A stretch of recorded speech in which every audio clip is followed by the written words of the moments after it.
Je commence cette vidéo en vous priant de bien vouloir vous abonner, liker cette vidéo. Je ne le demande jamais, c'est la première fois que je le fais.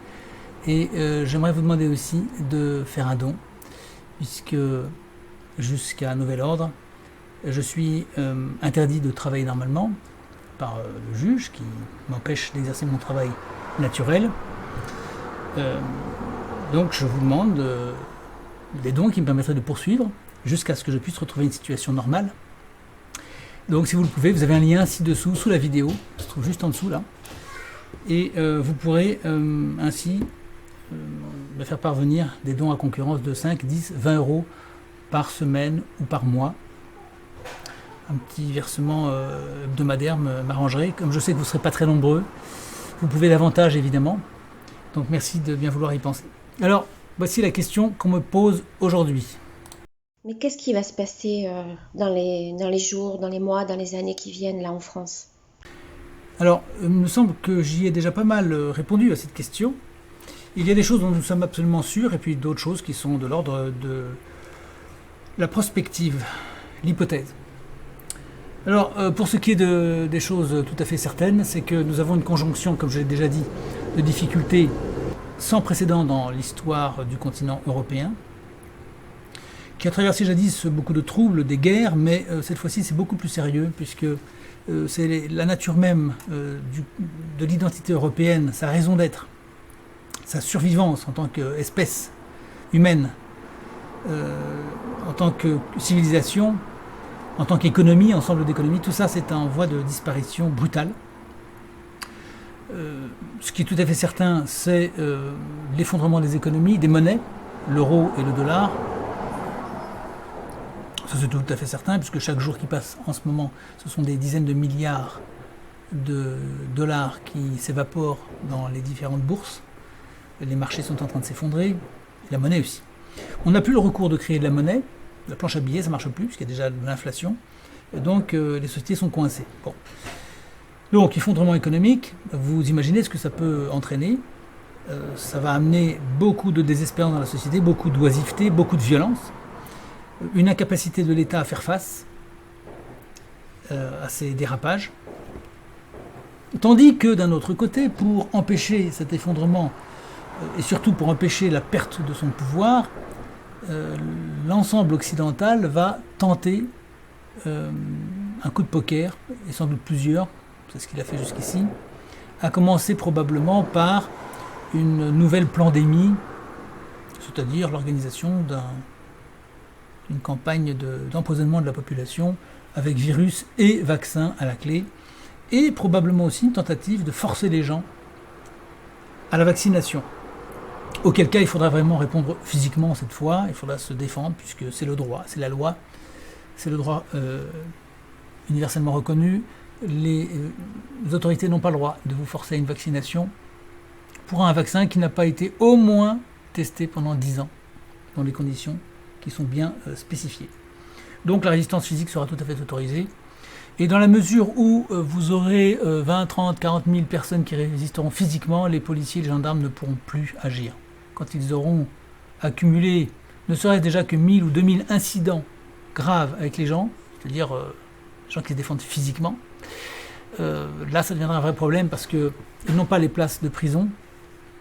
Mais au-delà de ça, même s'ils les avaient, pour les forces de l'ordre, c'est quand même embêtant d'envoyer en prison des gens qui défendent leur santé et leur survie face à un vaccin dont on sait qu'il sera, comme les précédents, ceux qui ont sévi pendant la crise du Covid, des effets secondaires parfois mortels.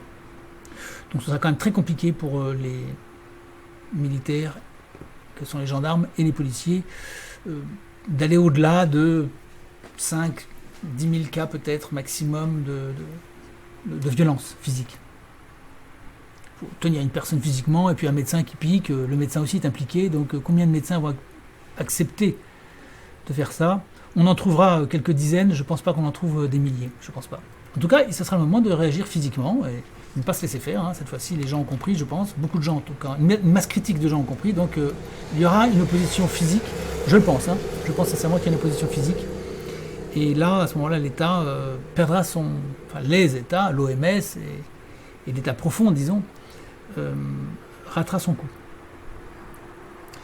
Qu'est-ce qui risque de se passer d'autre? Eh bien, bien sûr, il y a le problème toujours dont j'ai déjà parlé, qui est le problème démographique, c'est-à-dire en fait le problème des communautés qui vont probablement monter au créneau progressivement, très rapidement. Parce que vous avez compris que l'islam, qui par certains côtés sera notre allié de facto face à l'État profond, eh bien, va bien sûr grossir et passer un certain seuil, ne sera plus dans la retenue qui a été le sien jusqu'ici, puisque l'islam, vous devez savoir comment ça fonctionne, vous le savez, je l'ai déjà dit par le passé, à 1%, pratiquement aucun problème, à 3% ça commence à bouger sérieusement, à 5% ça devient critique, à 10% vous êtes sûr que vous avez de plus en plus de tentatives de prendre le pouvoir par la force, par la violence. Sans compter que l'État en cours de décomposition, l'État profond, va tout tenter pour exacerber les tensions, comme on le voit en Angleterre en ce moment, entre les populations originaires d'Europe et les immigrants que cet État profond international fait venir par dizaines de mille, et même par centaines de mille chaque année. Donc, problème d'argent, problème de sécurité, chômage endémique, fuite des responsables dans leur délire de cocaïnomane, en bande organisée, si je puis dire, puisque, comme le disait quelqu'un aujourd'hui, plus de la moitié du gouvernement est adepte de cette drogue dure. Donc ils vont continuer dans leur délire. Bon, et puis voilà, enfin, ce que nous connaissons, mais en pire, ça va se dégrader. Il suffit de tirer les conclusions de ce que vous vivez au jour le jour. Hyper-contrôle, multiplication des lois, des interdits, des ceci, des cela, des passes sanitaires, des contrôles facial, caméras partout, etc., etc. Et probablement, très probablement même, déstabilisation au point d'en arriver à des guerres civiles en Occident. Bon, mais malgré tout ça, effondrement de cet État profond. Et c'est l'expression qu'il fallait retenir dans mon propos, c'est le plus important et c'est le plus salutaire. Il y aura, bien sûr, ça bougera au niveau international, évidemment, c'est déjà le cas. Il va y avoir donc un conflit très certainement au Moyen-Orient, de grande ampleur. Israël sera touché, et peut-être même pire que ça, sera peut-être atteint au point que la communauté juive internationale usera de rétorsion vis-à-vis de tous ceux qu'elle jugera complices de ce conflit, de cette contre-attaque en fait des pays arabes par rapport aux provocations israéliennes, aussi bien en Syrie qu'en Irak et qu'en Iran, et au Liban, je veux dire à peu près partout.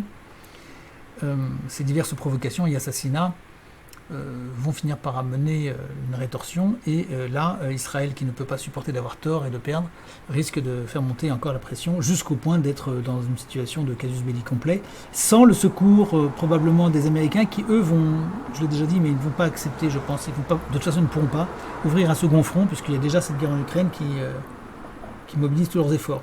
Donc ça va être très compliqué. Alors il est vrai que les Américains sont beaucoup plus enclins à soutenir Israël que l'Ukraine, mais l'un dans l'autre.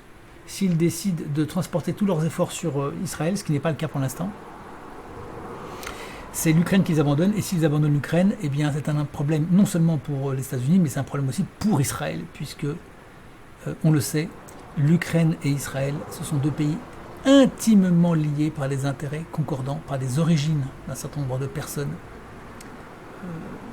éminentes en Israël, et pour beaucoup d'autres raisons. Donc il n'est pas possible en fait pour Israël de perdre l'Ukraine. C'est un énorme problème. Alors je ne parle pas d'Israël, des populations, la population israélienne. Je parle de l'Israël au sens du gouvernement, de l'État profond israélien. Vous comprenez, de cet État profond qui est le même que celui que nous avons en France et qui est celui qu'il y a aussi aux États-Unis. Je parle de cet Israël-là qui a tendance à dominer, cet Israël politique qui domine la vie politique occidentale, par son influence que tout le monde connaît et reconnaît.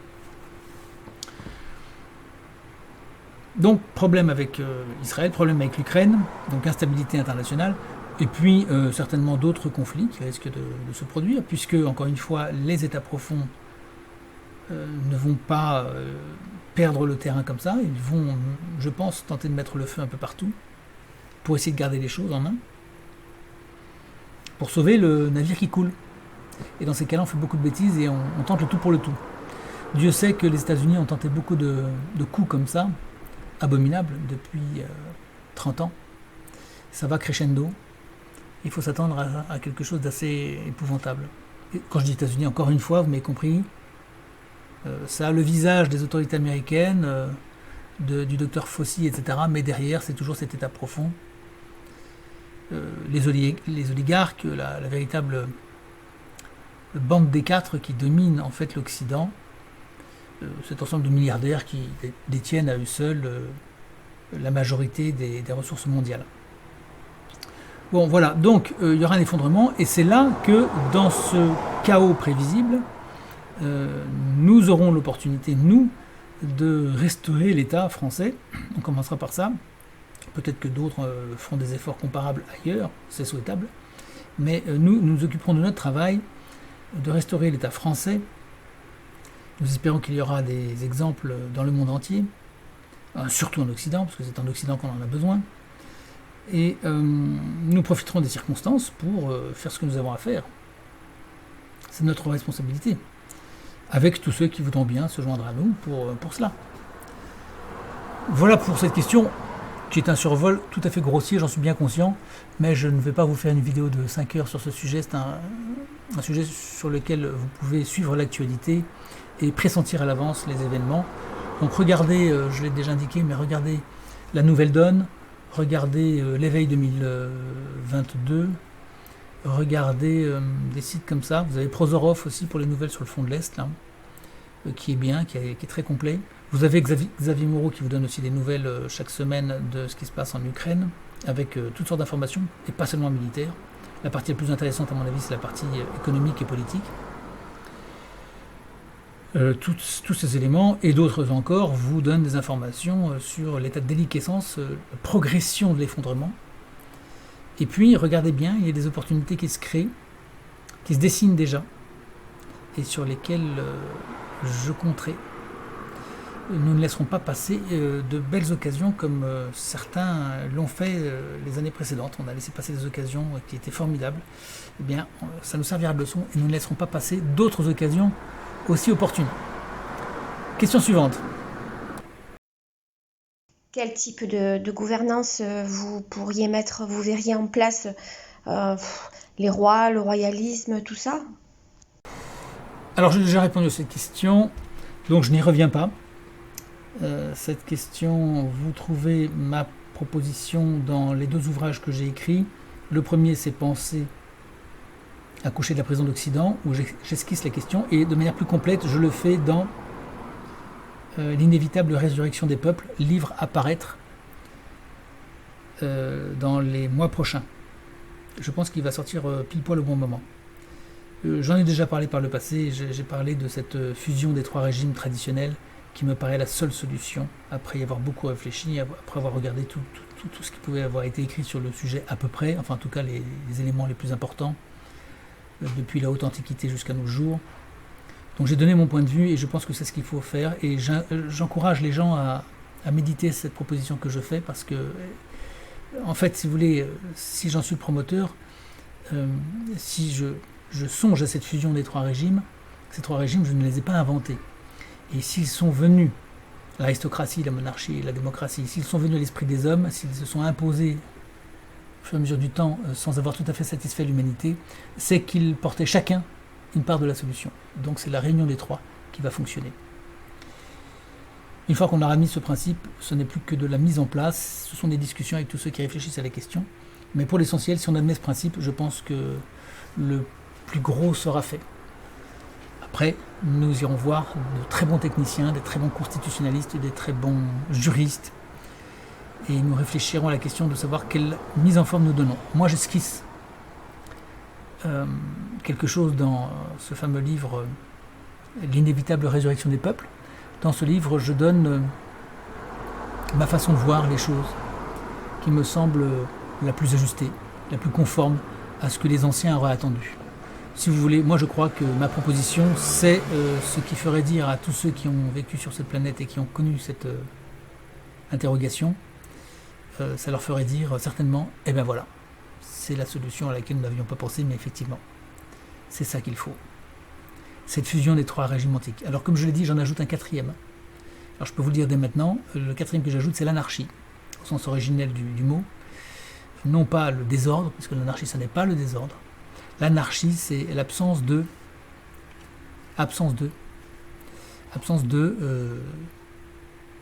groupe dominant. Et il est bon, moi je l'interprète comme étant... c'est l'absence de système, si vous voulez. Et je l'interprète comme une très juste demande de la part des populations d'avoir beaucoup moins de lois et de textes d'encadrement de la population. On en a beaucoup trop. Il faut diviser par 100, peut-être par 1000, le nombre de textes auxquels les populations sont soumises. Donc l'anarchie, c'est beaucoup moins d'État, beaucoup moins de structures, de hiérarchie.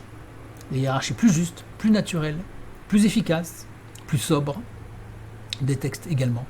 Des devoirs régaliens de l'État également. Plus restreints, plus efficaces. Mieux financés, coûtant beaucoup moins, parce qu'ils seront beaucoup moins nombreux, etc. Bon, tout ça, ce sont des questions que j'aborde dans ce fameux livre. Voilà pour cette petite question. On va prendre une troisième question, qui est un peu la même, d'après ce que je comprends. Qui pourrait être le roi de France aujourd'hui? Pareil, j'ai déjà répondu à cette question. Il n'y a qu'une seule chose qui soit possible, c'est de laisser la Providence se prononcer. Puisque, d'une part, nous ne pouvons pas aller chercher quelqu'un qui serait le descendant de familles qui ont été régnantes il y a 200 ans, ou 150 ans, disons 200 ans, puisque pour moi, le dernier véritable roi de France, c'était Louis XVI. Ensuite, il y a eu Louis XVIII, son frère, qui était un bon monarque. La Révolution était passée par là et n'a pas cédé l'essentiel. C'était une monarchie bâtie sur les ruines de l'empire de Bonaparte, qui héritait d'une structure qui était déjà un petit peu viciée par la Révolution et Bonaparte, qui avait ses avantages aussi, il ne faut pas le nier. Il y a eu des avantages à ce que Bonaparte a pu apporter. Mais il y avait quand même, le verre était dans le fruit, un parlementarisme qui héritait d'ailleurs certes de la Révolution, mais il y avait déjà un parlementarisme ancien, un pouvoir des robes noires qui sévissait en France et qui était excessif. Donc j'en reste à Louis XVI, et même je dirais que à cette époque-là, déjà, le problème était bien présent. Bref, on ne va pas remonter à cette époque-là pour aller savoir qui serait aujourd'hui le bon candidat. Ce serait ridicule. Surtout que beaucoup de descendants de ces familles se sont compromis dans des existences vraiment passables, voire médiocres. Et puis ça n'a pas de sens de dire aux Français, voilà, on est allé chercher Charles-Henri, Édouard, de Bourbon ceci ou de Parme cela. Ça n'a, à mon avis, aucun sens. Donc moi je verrais bien mieux, si l'un d'eux se présente comme candidat, pourquoi pas, qu'il fasse l'épreuve. C'est surtout ça. Il nous faut quelqu'un qui fasse l'épreuve de ses bienfaits. Et à tout prendre, je préfère encore que ce soit moi plutôt que quelqu'un qui débarque parce qu'il a un nom. Par ailleurs, la plupart d'entre eux sont des banquiers, sont des gens qui, on ne peut pas dire qu'ils aient beaucoup souffert, enfin, pour ce que j'en ai vu, on ne peut pas dire que ce sont des gens qui aient beaucoup souffert auprès du peuple, quoi. Donc, je pense que je me dévouerai à cette tâche, plus volontiers que je ne laisserai nommer quelqu'un qui aurait un nom. Ça pourrait faire ressortir des rancœurs très anciennes contre les rois. Il y a toujours un vieux fonds communard en France, donc je ne crois pas que ce soit très habile. Je verrais bien quelqu'un qui serait providentiel et qui aurait fait réellement beaucoup de choses pour ce peuple et qui aurait fait de grandes, belles choses, telles que les mesures que je propose, notamment une baisse des impôts, etc., j'en ai déjà parlé, une grande liberté, une suppression de beaucoup d'interdits et d'obligations. Mais en outre, il faut songer à établir, je pense, l'élection du prochain monarque dont nous avons besoin, non pas comme monarque régnant, je l'ai déjà dit, enfin il régnera, mais il régnera avec suffisamment peu de pouvoir pour qu'il ne soit pas le potentat régnant. Il faut qu'il soit présent de manière surtout symbolique, parce que la France a besoin de symboles et elle a besoin de sacralité aussi. Il est nécessaire, j'ai déjà expliqué pourquoi, je pourrais être plus long une prochaine fois si vous voulez, mais la question là, ici c'est qui. Donc il faut laisser la Providence désigner celui qui sera le plus utile à la cause. Il faut quelqu'un qui ait la foi aussi, et une sacrée foi. Parce qu'il ne s'agit pas d'amener un nom. C'est pas le nom. C'est pas le nom de Capet ou de Bourbon qui compte en l'occurrence. C'est la foi. C'est beaucoup plus important. Et je préférais de très loin quelqu'un qui serait issu de n'importe quel milieu, éventuellement très pauvre, pourvu, certes, qu'il ait une éducation, parce qu'on ne peut pas gouverner un pays sans une éducation très forte et une très bonne culture. C'est pourquoi je préconise la formation, une école de formation des monarques, parmi lesquels on pourrait élire le monarque préféré des Français. Je préfère largement cela qu'à quelqu'un qui aurait un nom et qui n'aurait pas la foi ou les vertus nécessaires à la monarchie et à la France de demain, qui sera, comme je vous l'ai dit, à la fois démocratique, aristocratique et monarchique. Aristocratique, non pas au sens, j'ai déjà dit, pas au sens des aristocrates de père en fils, mais au sens étymologique des meilleurs dans les métiers. Donc il nous faut quelqu'un qui soit parfaitement ajusté à notre époque, mais qui ait aussi une très forte foi, parce que la foi seule sauvera la France. Il faut bien être conscient de ça. S'il n'y a pas de foi, la France ne sera pas sauvée. Elle crèvera, elle disparaîtra. Elle est déjà crevée. Elle a déjà disparu. Elle ne ressuscitera que si elle a vraiment la foi. Ça, c'est ma conviction, je l'ai déjà dit. Bon, ça fait 21 minutes que je parle, je vais m'arrêter parce que je ne veux pas faire des vidéos trop longues. Voilà ce que je vous dis très brièvement et incomplètement ce soir. Merci, si vous pouvez m'aider, de liker donc cette vidéo, de vous abonner, pensez-y bien, et puis si vous pouvez faire un don, eh bien je vous en serai très très redevable parce que je suis actuellement sans revenu, je suis interdit d'en avoir, et que j'arrive au bout du bout avec ma petite famille. Merci pour votre aide. Bonne soirée.